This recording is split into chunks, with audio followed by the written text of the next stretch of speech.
I think another contributing factor that led to such great answers from my interviewers, everyone that I interviewed had some sort of experience with music and some interaction with it.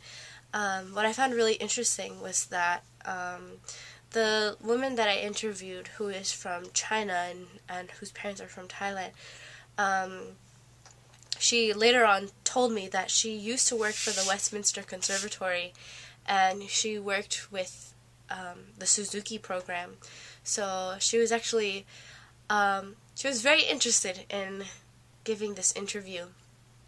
And what also really shocked me was the fact that I tried to get more diversity for interviewers.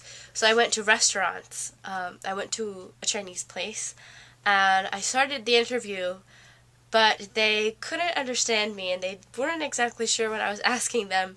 So I was kind of hoping to get that from them, but luckily this lady came along and I was able to interview her. And I also went to Kaluri Corner, which is a fine dining, an Indian fine dining restaurant. And I started asking her questions, and then she just shut down like, "Oh no, please don't ask me, I don't want to give a wrong answer." So maybe that's a cultural thing within itself, that they never want to be wrong or anything. So because I asked all of these interviewers these questions, I think it's only fair that I answer them myself. So first, my nationality is Colombian. I am first generation American, and English is my second language. So I think the musical aspects that help us come up with a social identity are definitely instrumentation. And I know instrumentation in Colombia varies from region to region. I know that in the Atlantic coast there's a lot of percussive instruments that are used. There's it's called a quijada in Spanish, but it's a donkey jaw that has been dried, and you hit the teeth with a stick and they make a sound. Like, it's very distinctive. I can't imitate it, but I know there's that. The accordion is very popular in the Atlantic coast, and the guiro is also very common in the Atlantic coast. Now, towards the Andes region, where the Andes Mountains run through Colombia, there's panpipes. In Spanish they're called capador. And there's also these 10-string guitars that are very small, but when they sound, they are very loud. So it's I think it's called a tiple. Okay, so then for my third question, does music in Colombia reflect national identity? I know there's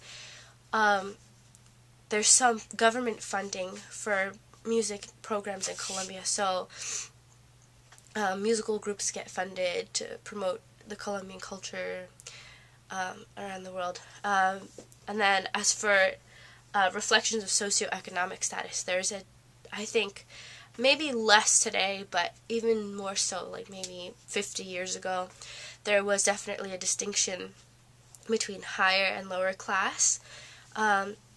Basically, for the people who listen to more westernized music, more classical music, this was this consisted of the higher class population, because they were the population who could afford going to these concerts and going to watch these symphonies and going to the theater. They're also generally more educated, and they could also afford these instruments. So I know in Colombia, still today, the children who can study music on an instrument, such as a saxophone or a trumpet, they're generally the more wealthy families in Colombia. Now, the lower class, I shouldn't say lower class, but the middle class and the lower class of Colombia, they're definitely more into the popular music. Not to say that the upper class doesn't listen to popular music at all, but these middle and lower classes, they definitely contribute to the idea of community within a musical ensemble, because they get together and they play at the beach or they play in plazas, and just these musical groups get together and they jam, basically. So I also felt like there was a connection between how much money a group of people had and their interaction with each other, in a musical sense. I felt like the more money that there was, the less music making in a casual group there was. The less money there is, the more, I don't know, I don't want to say lively, but I'm going to say lively. The more lively middle class, they're definitely into making music with each other. So, yeah, so I guess that also answered the social reality question. And as for rituals, music definitely affects rituals of the indigenous groups, in Colombia. There is music that can celebrate a death or mourn a death, or it can celebrate a birth.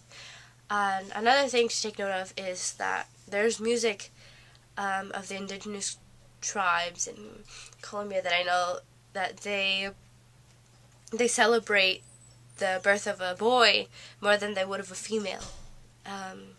So basically it's just because of the system that they live in. It's more agricultural. They depend on the earth. So once a male is born, they celebrate more because there will be more earth that could be cultivated. So, in conclusion, I believe that there is a strong correlation between music and ethnicity.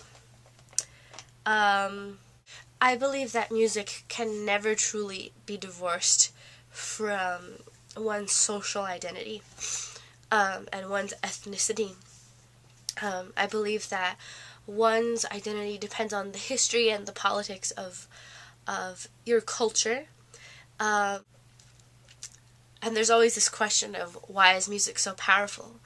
Well, music, I believe, is really powerful, and that the Greeks were right that certain music affected people in different ways, and maybe they weren't in too positive of ways, but nonetheless, music had a strong impact on the person.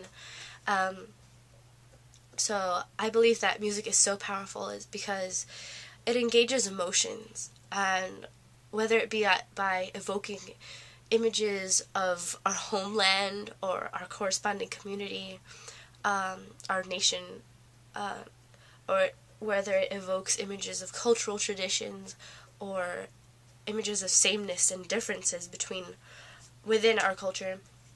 I think those are definitely contributing factors of why music is so engaging and so powerful. I believe that music also, I think it also appeals to our sensibilities.